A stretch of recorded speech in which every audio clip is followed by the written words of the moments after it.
Saudara-saudariku yang dikasihi dan mengasihi Tuhan Yesus, apa kabar? Semoga Anda semua tetap bersemangat dan bersuka cita oleh karena iman kita kepada Yesus Kristus Tuhan.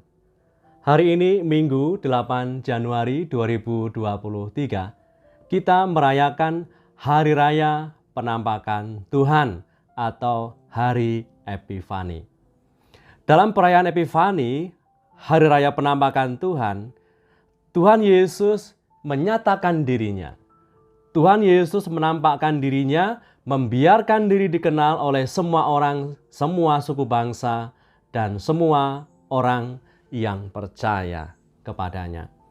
Dalam Epifani, ini mengundang kita untuk melihat diri kita sendiri di dalam diri 3 orang Majus, yakni orang-orang yang sedang dalam perjalanan menuju kepada Kristus.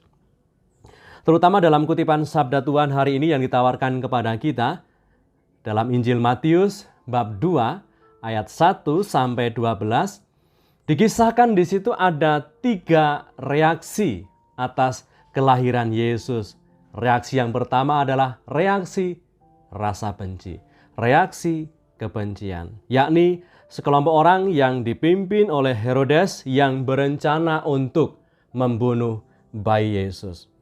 Lalu reaksi yang kedua adalah ketidakpedulian, terdiri dari golongan imam dan para ahli Taurat yang mengabaikan hadirnya Tuhan. Lalu reaksi yang ketiga adalah pengakuan, di mana ini terwakilkan dalam diri para gembala dan juga para Majus dari timur yang mereka memuja, mereka menyembah dan mempersembahkan diri mereka kepada Yesus Tuhan yang dilahirkan itu. Seperti yang kita dengar kisahnya dalam Injil Matius, terutama dalam ayat yang ke-11, dalam Matius 2 ayat yang ke-11 dikatakan kepada kita, maka masuklah mereka adalah 3 Majus dari timur, ke dalam rumah itu dan melihat anak itu bersama Maria ibunya, lalu sujud menyembah dia.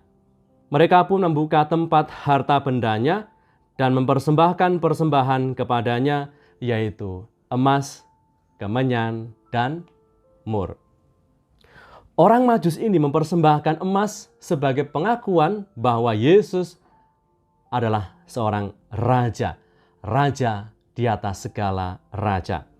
Dan kemenyan ini sebagai pengakuan bahwa dia adalah Tuhan, dia adalah yang ilahi, dia adalah Allah yang menjadi manusia. Dan mur ini sebagai simbol sifat kemanusiaan dari Allah yang menjadi manusia. Yesus adalah sungguh Allah dan sungguh manusia. Dan dalam kemanusiaannya ia dikandung, dilahirkan oleh peran Maria, dan dibesarkan seperti kita manusia. Maka dari 3 reaksi yang muncul atas kelahiran Tuhan Yesus Sang Juru Selamat ini, kita seakan diajak untuk menentukan pilihan, ingin masuk dalam reaksi yang mana. Apakah kita mau membenci Kristus karena ia tidak pernah menuruti keinginan saya? Apakah kita ingin mengabaikan Kristus karena merasa bahwa ia tidak pernah peduli pada saya? Atau mengakui Kristus sebagai Tuhan dan Penyelamat dan percaya seutuhnya dan menyerahkan diri seutuhnya kepada Tuhan Yesus? Percaya dan menyembah Yesus sebagai Tuhan dan Penyelamat akan memasukkan kita dalam bilangan orang-orang yang diselamatkan. Persis dikatakan dalam peristiwa Injil yang kita dengar kisahnya hari ini, persis setelah menyembah Yesus di palungan dan mempersembahkan emas, kemenyan, dan mur, hidup para Majus itu sepenuhnya dituntun oleh Tuhan dari kegelapan menuju kepada terang. Maka saudara-saudariku yang terberkati, kita seringkali mengidentikan Natal itu dengan hadiah. Dan banyak di paroki-paroki, anak-anak diajari untuk bisa mempersembahkan sesuatu.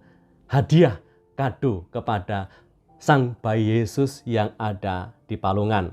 Atau juga ada tradisi tukar kado dalam suasana kemeriahan Natal di sekolah minggu atau di tengah keluargamu dan juga di tengah komunitasmu. Ada tradisi itu, memberi kado atau tukar kado. Saudara-saudariku yang terberkati, Natal itu tidak sekedar tentang hadiah. Christmas is not just about giving presents. It's more about being present. Natal tidak sekedar apa yang saya ingin berikan sebagai hadiah kepada orang lain, melainkan tentang adakah aku, saya, kita sudah bisa menjadi berkah bagi sesamaku.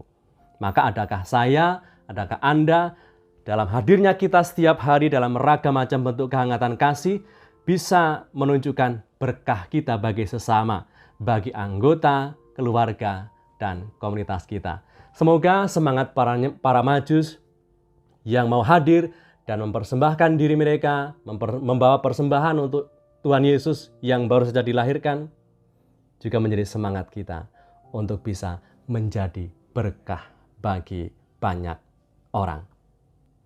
Marilah berdoa. Dalam nama Bapa dan Putra dan Roh Kudus. Amin. Ya Allah, Engkau telah menyatakan kemuliaan Putramu Tuhan kami Yesus Kristus kepada semua bangsa. Semoga dengan penampakan Putramu itu semakin banyak orang tergerak hatinya untuk mengikuti Dia dan menyerahkan diri pada bimbingannya. Dengan pengantaran Kristus Tuhan kami, yang hidup dan meraja bersama Engkau dalam persekutuan Roh Kudus, Allah Raja sepanjang segala masa. Amin. Berkatalah yang Maha Kuasa turun atas kita semua, Bapa, Putra, dan Roh Kudus. Amin. Saudara-saudariku yang terberkati dimanapun Anda berada dan dalam situasi apapun hidupmu, tetap semangat, tetap optimis, and stay calm with Jesus, dan selamat merayakan Epifani.